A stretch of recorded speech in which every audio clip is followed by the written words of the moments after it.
E aí, gente, como é que vocês estão? Aqui é o professor Gabriel. A gente vai aprender um pouco agora sobre um grupo muito importante, né? Que é o que a gente faz parte, né? O famoso antropocentrismo. Então vamos lá. Quais são as principais características do grupo dos mamíferos, beleza? Vou escrever aqui, ó. Mamíferos. Se a câmera estiver tremendo um pouquinho, gente, vocês me perdoem. A letra também não tá lá essas melhores coisas do mundo, não. Mas vai dar certo. Vamos lá. Primeira coisa que a gente tem que olhar é para a pele desses indivíduos, dessas espécies que a gente vai encontrar. Por que a pele, professor?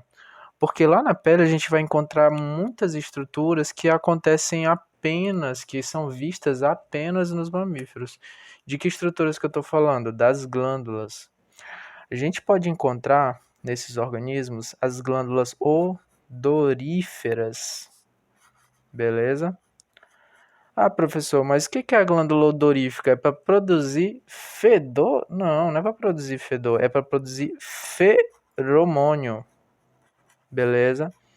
Gente, feromônios são substâncias químicas que servem como comunicadores. Então, se algum organismo está produzindo feromônio, ele pode estar indicando ali uma dominância no território, o status reprodutivo que ele está, tudo bem? Então, eles servem como comunicadores entre os indivíduos da espécie. Podemos encontrar também glândulas sudoríferas ou sudoríparas também, vocês podem encontrar esses dois nomes e vocês podem usar também esses dois nomes. Elas servem para produzir suor, claro. E esse suor, gente, tem importante papel na temperatura. Quando a água do suor evapora na superfície da pele, ela dissipa parte do calor e contribui para manter a temperatura do organismo constante. Tá, então vimos odoríferas, sudoríferas. Falta o que mais? Ah, falta as glândulas sebáceas, claro. Sebácea, professor. Sebácea produz sebo, é isso? Exatamente. Produz sebo. E para que serve esse sebo? Ele serve para prevenir, vou botar aqui preve, não é de previdência, prevenir a desidratação. Não vou escrever tudo porque não vai dar espaço mesmo, né? Mas previne a desidratação. Como é que isso funciona? Ah, na base da estrutura dos pelos, a gente encontra as glândulas sebáceas. Elas vão produzir esse sebo e esse sebo vai deixar a pele um pouco mais impermeável, vai diminuir a perda de água da gente para o meio ambiente. E é claro, as glândulas mais famosas e as que dão nome ao grupo, as glândulas mamárias. E o que as glândulas mamárias produzem, gente? Leite, isso mesmo. Leite é uma substância extremamente nutritiva que ajuda os filhotes do nosso grupo a se desenvolverem, até que eles possam se alimentar de outras coisas. Vocês estão vendo aqui que eu coloquei também dentes, tá? Ah, é importante anotar aqui, ó, vou colocar um asterisco. Por que esse asterisco? Porque são estruturas exclusivas dos mamíferos e você tem que manjar dessas glândulas para fazer qualquer prova sobre esse grupo, tá bom? Os dentes, eu acho que dificilmente você vai ver isso sendo cobrado em algum vestibular ou no Enem. Mas é opa, dicção de milhões. É interessante saber que os dentes dos mamíferos são do tipo heterodonte. O que quer dizer uma dentição heterodonte? Quer dizer que eu tenho dentes incisivos, eu tenho dentes caninos, etc. Então, tem vários tipos de dentes. Uma dentição heterodonte é aquela na qual os dentes têm formatos e funções diferentes, beleza? Então, os incisivos vão cortar folhas, vão cortar a carne, os caninos são para rasgar, para competição, para caça. Os pré-molares e os molares vão quebrar ossos, substâncias mais duras, Pode quebrar também caules de plantas mais resistentes às folhas, etc. Depende, obviamente, do tipo de alimentação do animal. O diafragma, gente, é um músculo que, se você ainda não domina esse músculo, você tem que ir atrás para dominar, porque ele é muito importante para a respiração. Beleza, gente? Quando o diafragma se contrai, ele diminui a pressão dentro da caixa torácica e isso faz com que o ar entre. Da mesma forma, quando ele se relaxa, ele aumenta a pressão dentro da caixa torácica e faz com que o ar saia. Isso garante a ventilação e é dentro do pulmão que vai ocorrer aquele processo de trocas gasosas, belezinha? Os pelos, gente, são outra característica que é exclusiva dos mamíferos e que você tem que dominar para chegar numa prova, tá? Todo mamífero tem pelo. Todo mamífero, e baleia tem pelo? Tem pelo. Ela tem mais ou menos pelo, mas tem pelo, beleza? À medida que ela vai se desenvolvendo, à medida que ela vai se tornando um ser adulto, tá? Um ser maduro, ela vai perdendo um pouquinho essa quantidade de pelos, mas ainda assim possuem pelos, tá? E agora que a gente já sabe das características dos mamíferos, interessante falar isso aqui também, ó, aulão completo, beleza? Existem outras estruturas da pele, beleza? Que outras estruturas são essas, professor? Os cornos, beleza? Não é esse corno que você está pensando, não, é outro corno. Que é o quê? É o que a gente chama popularmente de chifre, mas é diferente. Diferente por quê, professor? Porque é muito queratinizado. Beleza? Então tem muita queratina. Opa, como é que se escreve mesmo? E também é permanente. Ou seja, essa estrutura ela não cai, ela não é trocada, ela não é renovada. A gente tem os chifres. Esses são de estrutura óssea, beleza? E eles são trocados, eles são sazonais. Eles são muito utilizados, gente, em algumas espécies de cervídeos para disputa por território, para disputa por direitos sexuais nesse território. Temos também garras, que se você tem um gato, você conhece o que é uma garra. Temos cascos.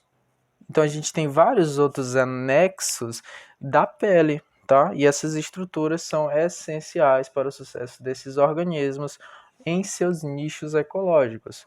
Vamos conhecer agora quais são os principais grupos de mamíferos? Espero que vocês estejam vendo bem direitinho, tá? O grupo que a gente está vendo aqui, ó, daquele famoso espião lá, né? Do desenho, espero que vocês conheçam, né? Ele é o ornitorrinco. E ele é um representante da classe Prototéria, do grupo Plototéria, beleza? Eita, dicção de milhões. Os monotremados, mais conhecidos por esse nome, tá? Então nós temos aí ornitorrincos, temos as equidnas, beleza? E esses animais, eles são restritos lá da Austrália e Nova Guiné. Uma característica marcante desses indivíduos, gente, é que eles põem ovos. Professor, então tanto as equidnas quanto os ornitorrincos colocam ovos? Sim, ambos colocam ovos. Ambos têm cloaca, que é uma abertura para o ducto genital, para o ducto excretor, para o ânus, né? Finalzinho do sistema digestório. Belezinha? E é por lá também que saem os ovos. Os ovos dos ornitorrincos, por exemplo, são colocados em buracos, né, tocas submersas, com a entrada submersa, e a mãe fica cuidando desses filhotes. Uma outra característica dos prototérios é o que? Eles não possuem mamilos. Então, mamilos ausentes. Professor, mas você não falou que os mamíferos possuem glândulas mamárias? Sim, possuem. Todos eles. Mas mamilos não são sinônimos de glândulas mamárias. Os mamilos, gente, são uma estrutura que permite que o leite escoe de forma concentrada, tá? Para o filhote. Ah, tá. Então como é que funcionam as glândulas mamárias dele?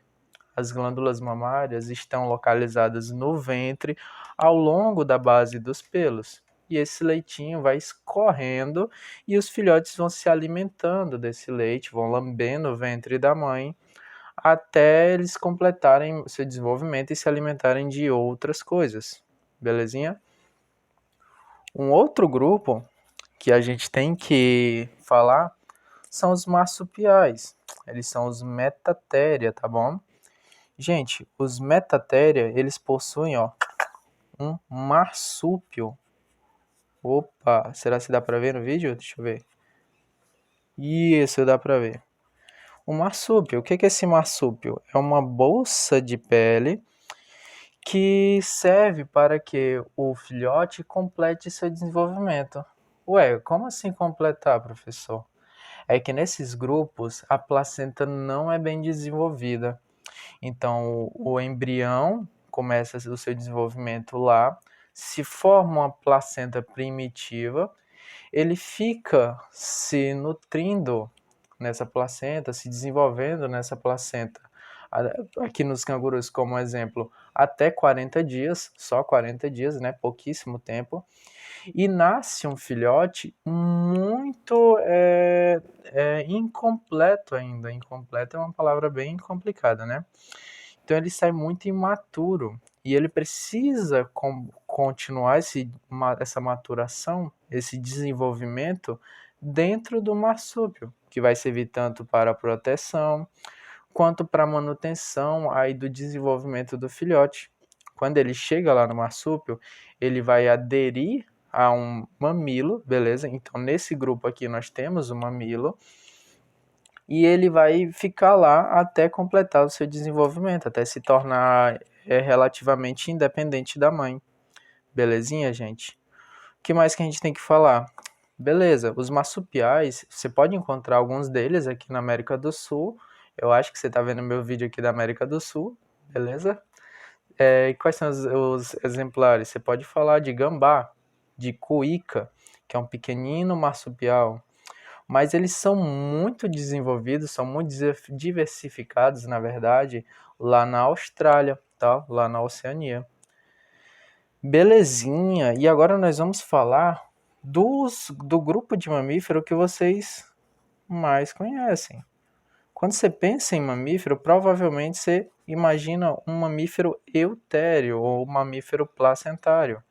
Isso porque 95% das espécies de mamíferos são placentários. Então pensa aí, vaca, cachorro, foca, baleia, tudo isso é placentário. Belezinha? E qual é a característica marcante deles? É uma placenta bem desenvolvida, beleza? Então a placenta nesse grupo é bem desenvolvida. O organismo, o filhote, ele vai completar boa parte do seu desenvolvimento dentro dessa placenta. E é através dela que ele vai receber nutrientes, receber gases, e é através dela também que ele vai jogar, descartar as suas excretas, belezinha, gente? Todos esses animais têm aquelas características que nós falamos anteriormente: presença de pelos, glândulas mamárias. Todos esses animais são também endotérmicos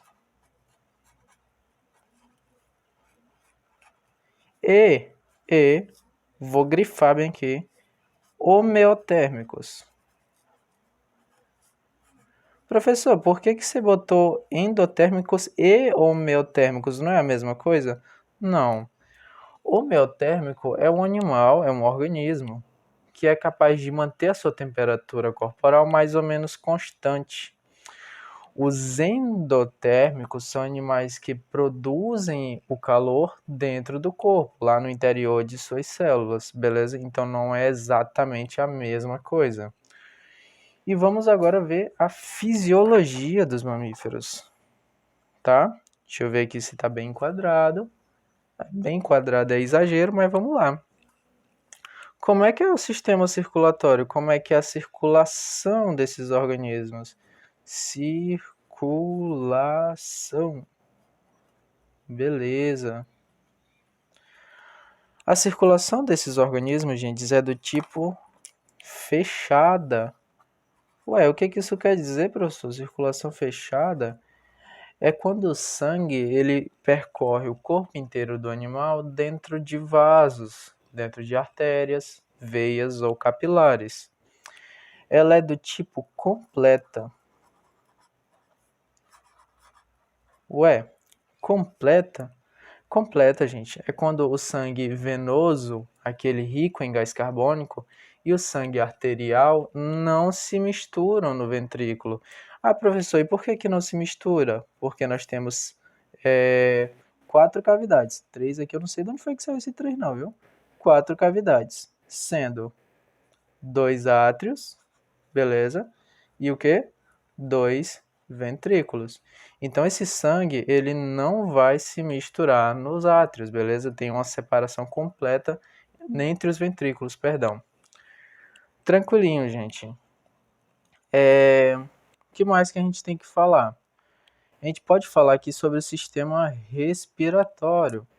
Todos esses indivíduos, eles têm uma respiração, perdão, do tipo pulmonar. Ué, professor, todo mundo respira por pulmão? Até a baleia? Até a foca? Sim, todo mundo respira por pulmão. Inclusive, redes de pesca, linhas de pesca no meio do mar têm prejudicado bastante grupos de mamífero. O golfinho, às vezes, ele se enrosca nas redes de pesca e ele não consegue voltar à superfície para respirar. E ele acaba morrendo afogado. Belezinha, gente? É belezinha não, né? Não é legal, mas vocês entenderam o que eu tô falando. A excreção, ela é feita através de rins.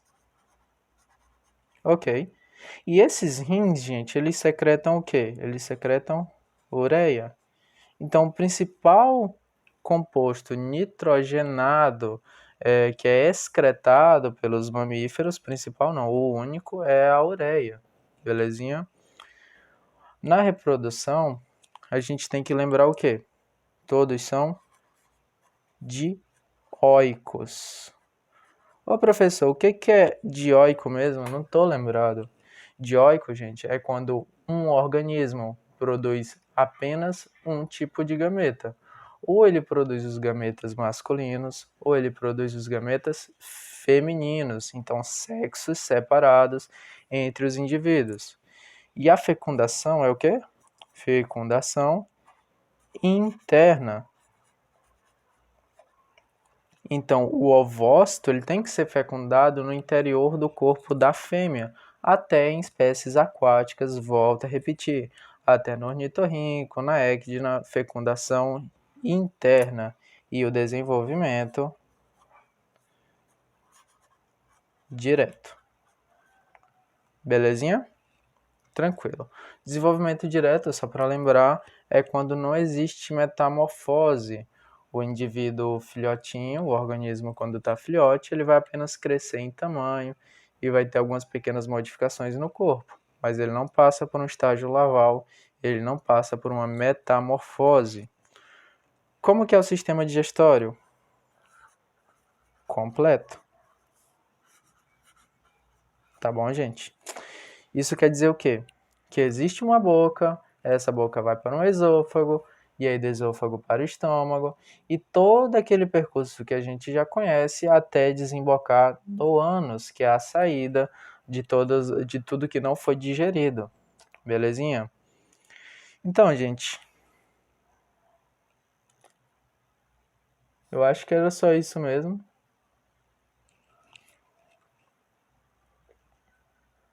Não sei se ainda tá gravando, meu celular travou. Fechado. E dupla. Tá, gente, tem uma coisa aqui que eu esqueci de falar, mas a gente completa aqui, né? É dupla. O que que isso quer dizer? Que existe uma circulação sistêmica, que leva o sangue para todos os órgãos do corpo e existe uma circulação pulmonar, que leva o sangue para os pulmões para que haja a troca de gases, belezinha? Então, gente, era só isso mesmo. Espero que vocês tenham entendido tudo, espero que tenham gostado e aprofundem seus estudos, respondam questões. Eu tenho certeza que todo mundo vai se sair muito bem. Abraço!